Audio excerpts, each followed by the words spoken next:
Hi all, നമസ്കാരം. Xylem ടെക്നിക്കിലേക്ക് സ്വാഗതം. അപ്പൊ നമ്മുടെ AEPWD നോട്ടിഫിക്കേഷൻ ഒക്കെ വന്ന് നിങ്ങൾ അപ്ലൈ ചെയ്യാനൊക്കെ തുടങ്ങിയിട്ടുണ്ടാവും അല്ലേ? ചെയ്യാത്ത ആൾക്കാർ ഉടൻ തന്നെ ചെയ്യുക. നമ്മൾ ലാസ്റ്റ് ഡേറ്റ് നോക്കി നിൽക്കേണ്ട ആവശ്യമില്ല. അപ്പൊ നമ്മൾ ആ ഒരു എക്സാമിന്റെ നോട്ടിഫിക്കേഷൻ വന്നതിലുള്ള പല ആൾക്കാരുടെ കുറെ സംശയങ്ങളുണ്ട്. ഒന്ന്, അതിന്റെ ആ ഒരു വേക്കൻസിന്റെ കേസാണ്. അത് ഞാൻ നമ്മൾ പൊതുവെ ആ ഒരു കഴിഞ്ഞ ലിസ്റ്റിന്റെ കേസൊക്കെ എടുത്ത് നോക്കിയാൽ 70 ആൾക്കാരാണ് നമ്മുടെ ആ ഒരു എക്സാമിന് ആ ഒരു റാങ്ക് ലിസ്റ്റ്, നമ്മുടെ AEPWD എക്സാമിന്റെ റാങ്ക് ലിസ്റ്റിൽ വന്നിട്ടുണ്ടായില്ല. 660/2022 എന്ന് പറഞ്ഞ ആ നോട്ടിഫിക്കേഷന്റെ ആ ഒരു ലിസ്റ്റിൽ വന്നിട്ടുള്ള ആൾക്കാരുടെ എണ്ണം മെയിൻ ലിസ്റ്റ് വന്ന ആൾക്കാരുടെ എണ്ണം 70 ആണ്. ബാക്കി സപ്ലിമെന്ററി ലിസ്റ്റിലുള്ള ആൾക്കാരുടെ എണ്ണം ഒക്കെ അടക്കം ഏകദേശം ഒരു 150 ആൾക്കാരാണ് ആ ഒരു ലിസ്റ്റിൽ ഉണ്ടായിരുന്നത്. അപ്പൊ ആ ഒരു അപ്രോക്സിമേറ്റ് ആയിട്ടുള്ള ഒരു 70 to 100 ആൾക്കാരൊക്കെ വരുന്ന ഒരു മെയിൻ ലിസ്റ്റ് ആയിരിക്കും മിക്കവാറും നമ്മുടെ ആ ഒരു AEPWDന്റെ കേസിൽ വരുന്നുണ്ടാവുക.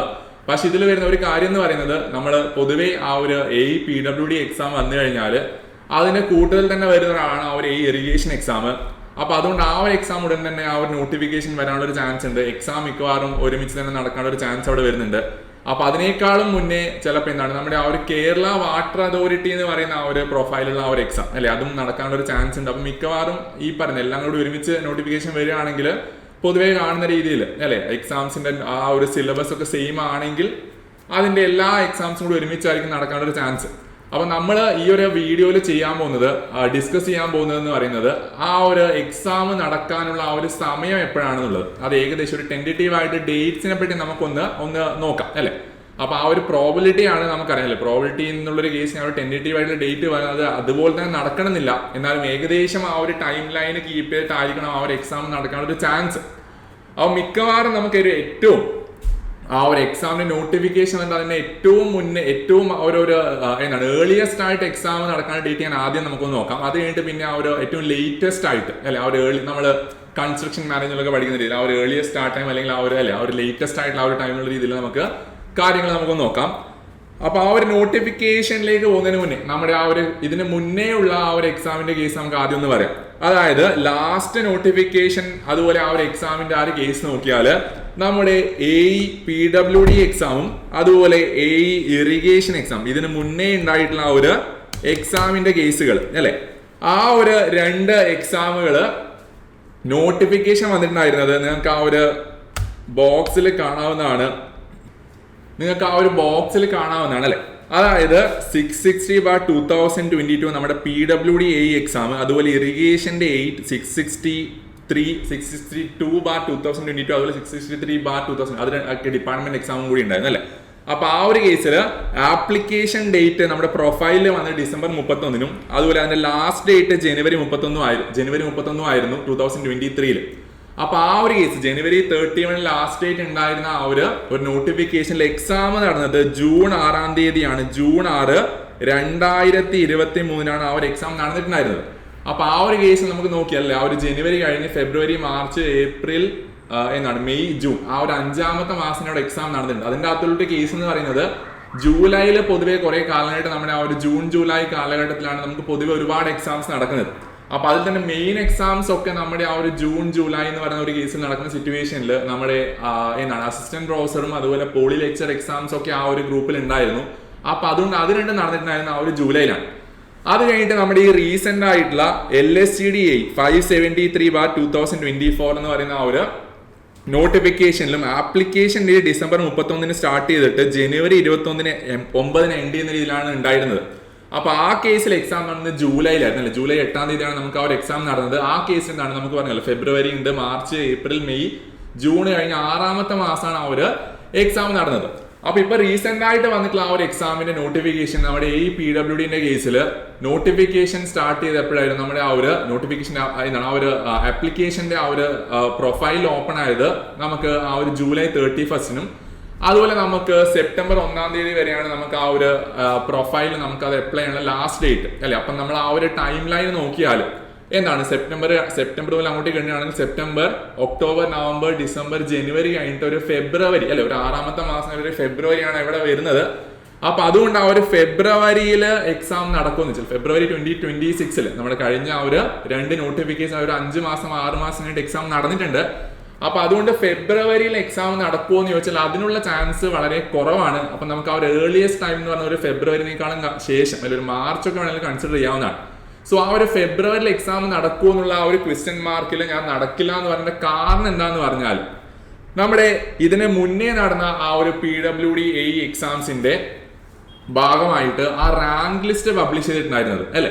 റാങ്ക് ലിസ്റ്റ് നിലവിൽ വന്നിട്ടുള്ളത് 6/5/2024 മെയ് 6 2024 അപ്പൊ അതുകൊണ്ട് അത് നമ്മൾ 3 വർഷത്തെ കാലാവധി എന്ന് പറയുമ്പോൾ എപ്പോഴാണ് ഇപ്പോ 5 മെയ് 2027 വരെ ആ ഒരു ലിസ്റ്റിന് കാലാവധി ഉണ്ട്.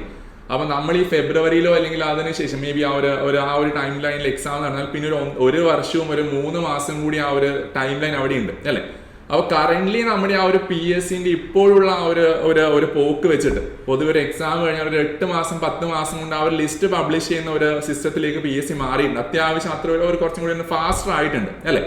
അപ്പൊ അതുകൊണ്ട് ആ ഒരു കാര്യം കണക്കിലെടുത്താൽ പൊതുവെ എന്താണ് ഒരു മെയ് ജൂലൈ 2026 എന്ന് പറയുന്ന ആ ഒരു ടൈമിലായിരിക്കാം ആ ഒരു മെയ് 5 2027 റാങ്ക് ലിസ്റ്റ് പബ്ലിഷ് ചെയ്യേണ്ട ആ ഒരു രീതിയിൽ നമ്മുടെ PSC എക്സാം നടത്താൻ ഒരു സാധ്യത ഉള്ളത്. അപ്പൊ ഈ പറയുന്ന കാര്യങ്ങളൊക്കെ തന്നെ കണക്കിലെടുത്താൽ അല്ലെ നമ്മൾ എക്സാക്ട്ലി ആ ഒരു ജൂലൈ ആണോ അല്ലെങ്കിൽ ജൂൺ ആണോ മെയ് ആണോ എന്ന് പറയുന്നില്ല. അപ്പൊ ആ ഒരു ഏർലിയസ്റ്റ് ടൈമും ആ ഒരു ലേറ്റസ്റ്റ് ടൈമിന്റെ ആ ഒരു ബേസിസിൽ ഏകദേശം നമുക്കൊരു അപ്രോക്സിമേറ്റ് ആയിട്ട് പറയാൻ പറ്റുന്ന ഒരു ടൈം ലൈൻ എന്ന് പറയുന്നത് ഏപ്രിൽ മുതൽ ജൂൺ ആണ്. അത് ഈ പറഞ്ഞ ആ ഒരു ഗ്ലാമർ എക്സാംസ് ജൂലൈ എന്നുള്ള കേസിൽ ജൂലൈയിലേക്ക് പോവാം, പക്ഷെ അതിനുള്ള ചാൻസ് അല്ല. നമ്മൾ പറഞ്ഞ പോലെ ആ ഒരു മെയിൻലി ആ ഒരു ഏപ്രിൽ മെയ് ജൂൺ എന്ന് പറയുന്ന ആ ഒരു മാസങ്ങളിലാണ് നമ്മുടെ ആ ഒരു എക്സാം നടക്കാനുള്ള ചാൻസസ് കൂടുതൽ വരുന്നത്. ഇനി ഈ പറഞ്ഞ പോലെ എന്തെങ്കിലുമൊക്കെ എക്സ്ട്രാ ഓർഡിനറി സർക്കംസ്റ്റാൻസസിൽ അത് മുന്നോട്ടേക്ക് വരാം അല്ലെങ്കിൽ അതിന് ശേഷത്തേക്ക് പോകാം. പക്ഷെ എന്നാലും യൂഷ്വലി മെയിൻലി ആ ഒരു ടൈം ലൈൻ നമുക്ക് പ്രെഡിക്റ്റ് ചെയ്യാൻ പറ്റുക എന്ന് പറയുന്ന ആ ഒരു ഏപ്രിൽ ടു ജൂൺ ആണ്. അപ്പൊ അതിന്റെ കേസ് നിങ്ങൾ പക്ഷെ എന്ത് ചെയ്യുക, ആ ഒരു പഠിക്കുന്ന സമയത്ത് അല്ലെ, അത് ആ ഒരു കൺഫർമേഷൻ ഒക്കെ വരുന്ന സിറ്റുവേഷൻ നമുക്ക് ആ ഒരു 3 മാസം മുന്നേ അപ്രോക്സിമേറ്റ് അറിയാൻ പറ്റും എപ്പോഴാണ് എക്സാം നടക്കാൻ പോകുന്നുള്ളത്. എന്നാൽ നിങ്ങൾ ആ ഒരു ഫെബ്രുവരി തന്നെ മൈൻഡിൽ വെക്കുക. പഠിക്കുന്ന സിറ്റുവേഷനിൽ നമ്മൾ അതിന് മുന്നേ ആ ഒരു ടൈം ലൈൻ വെച്ച് പഠിക്കാൻ തുടങ്ങിയാൽ ആ ഒരു സമയമാകുമ്പോഴത്തേക്ക് നമുക്ക് പഠിക്കാൻ പറ്റുകയാണെങ്കിൽ അല്ലെ, പഠിച്ച് കംപ്ലീറ്റ് ചെയ്യാൻ പറ്റുകയാണെങ്കിൽ നമ്മൾ പ്രോപ്പർ ആയിട്ട് ആ ഒരു മേ ബി ഒരു ജൂണിലോ അല്ലെങ്കിൽ ഈ പറഞ്ഞല്ലോ ഒരു ഏപ്രിൽ മെയ് ജൂണിലൊക്കെ എക്സാം നടക്കുകയാണെങ്കിൽ നല്ല വെൽ പ്രിപ്പയർഡ് ആയിട്ട് നമുക്ക് ഇരിക്കാൻ പറ്റും അല്ലെ. അതുകൊണ്ട് ലാസ്റ്റ് ടൈം നോക്കണ്ട, നിങ്ങൾ ആ ഒരു ഏർലിയസ്റ്റ് ആയിട്ട് ഒരു ഫെബ്രുവരി എൻഡ് എന്നൊക്കെയുള്ള ആ ഒരു ടൈം ലൈൻ വെച്ച് തന്നെ പഠിക്കാൻ സ്റ്റാർട്ട് ചെയ്യുക. അപ്പൊ കാര്യമായിട്ട് നിങ്ങൾ ആ ഒരു പ്രിപ്പറേഷൻ സെറ്റ് ചെയ്യുക. ഒരു 180 ഡേ സ്റ്റഡി പ്ലാൻ ഒക്കെ നമ്മൾ ഓൾറെഡി നമ്മുടെ LSTD AE എക്സാമിന്റെ സമയത്ത് തന്നെ ചെയ്തിട്ടുണ്ട്. വേണമെങ്കിൽ അതൊക്കെ നിങ്ങൾക്ക് എടുത്ത് നോക്കാവുന്നതാണ്. ഇനി അതല്ല, നമ്മൾ ഉടൻ തന്നെ ആ ഒരു പുതിയ സ്റ്റഡി പ്ലാൻസ് ഒക്കെ അല്ലെ, ആ ഒരു പുതിയൊരു സ്റ്റഡി പ്ലാനുമായിട്ട് നമ്മൾ മുന്നോട്ടേക്ക് വരുന്നുണ്ട്, നിങ്ങളുടെ മുന്നിലേക്ക് വരുന്നതായിരിക്കും. അപ്പൊ അതുകൊണ്ട് തൽക്കാലം നിങ്ങൾ ആ ഒരു ഏപ്രിൽ ജൂൺ എന്ന് പറയുന്നത് ഏപ്രിൽ മാസം അല്ലെങ്കിൽ ആ ഒരു ജൂണിന്റെ ഇടയിൽ അല്ലെ, അതിന്റെ ഇടയിൽ എക്സാം നടക്കുന്ന ഒരു ഐഡിയ വെച്ച് മുന്നോട്ടേക്ക് നീങ്ങുക. ഏറ്റവും ഏർലിയസ്റ്റ് ആയിട്ട് ആ ഒരു ഫെബ്രുവരി അല്ലെങ്കിൽ ഏറ്റവും ലേറ്റസ്റ്റ് ആയിട്ട് ആ ഒരു ജൂലൈ എന്ന് പറയുന്ന മാസമാണ്. അപ്പൊ ബാക്കി വരുന്ന വേറെ ലിസ്റ്റിലൊക്കെയാണ് അല്ലെ. അപ്പൊ നിങ്ങളുടെ ആ ഒരു പ്രിപ്പറേഷൻസ് കാര്യക്ഷമമാക്കി മുന്നോട്ടേക്ക് കൊണ്ടുപോകാൻ വേണ്ടിയിട്ട് നമ്മൾ പുതിയ AE ഓൺലൈൻ ഓഫ്ലൈൻ ബാച്ചുകൾ ലോഞ്ച് ചെയ്യുന്നുണ്ട്. ഓൾറെഡി നമ്മുടെ ആ ഒരു ബാച്ചസിന്റെ കാര്യമൊക്കെ നിങ്ങൾ അറിഞ്ഞിട്ടുണ്ടാവും. അപ്പൊ ആ ഒരു ഓൺലൈൻ ബാച്ച് സ്റ്റാർട്ട് ആവുന്നത് നമ്മുടെ ഓഗസ്റ്റ് 20th അപ്പൊ അതിന്റെ ആ ഒരു കോഴ്സ് ഫീ എന്ന് പറയുന്നത് 12,999 ആണ്. അതിൽ ഓഫ്ലൈൻ ബാച്ച് സ്റ്റാർട്ട് ചെയ്യുന്നത് നമ്മുടെ ഓഗസ്റ്റ് 27th അതിന്റെ അകത്തുള്ള ആ ഒരു കോഴ്സ് ഫീ എന്ന് പറയുന്നത് 25,000 ആണ്. അപ്പൊ ഇത് ഏർലി ബേർഡ് ഓഫറിൽ വരുന്ന പ്രൈസ് ആണ്. നിങ്ങൾ എത്രയും പെട്ടെന്ന് ജോയിൻ ചെയ്താൽ നിങ്ങൾക്ക് കിട്ടുന്ന ഒരു എമൗണ്ട് ആണ്. അത് കഴിഞ്ഞിട്ട് പിന്നെ ഒരു ഫസ്റ്റ് 50 ആൾക്കാരിന് ശേഷം നിങ്ങൾ ജോയിൻ ചെയ്യുകയാണെങ്കിൽ ആ ഒരു ഫസ്റ്റ് കാണിച്ചുള്ള ആ ഒരു എമൗണ്ട് നിങ്ങൾ പേ ചെയ്യേണ്ടി വരും. അപ്പൊ അതുകൊണ്ട് എത്രയും പെട്ടെന്ന് നിങ്ങളുടെ ആ ഒരു സീറ്റുകൾ ബുക്ക് ചെയ്യുക.